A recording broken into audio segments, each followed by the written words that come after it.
नमस्कार, माझे नाव श्रद्धा भंडारे आहे. मी रामदास यल्लप्पा मानेकरी हायस्कूल या शाळेत 10वीच्या वर्गात शिकत आहे. विकसित भारत बिल्डेथॉन 2025 अंतर्गत माझा विषय समृद्ध भारत या विषयावर सोलार एनर्जी स्टोरेज हाऊस या संकल्पनेवर आधारित 2 मिनिटाचे लघु व्हिडिओ तयार करणार आहे. प्लॅस्टिक हे आपल्या पर्यावरणासाठी खूप धोकादायक आहे. प्लॅस्टिकने आपले पर्यावरण खूप प्रदूषित होत आहे, पाणी प्रदूषण होत आहे.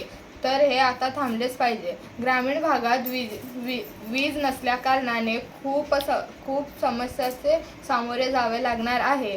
तर आपल्याला त्याचे निवारण काढायचे आहे. तर आपल्याला सोलार एनर्जीद्वारे वीज निर्मिती करता येऊ शकते. त्या वीज निर्मितीद्वारे आपल्याला जेणेकरून जे विद्यार्थी रात्रीला अभ्यास करतात व जे व्यक्ती रात्रीला काम करतात त्यांना अडचण होत नाही.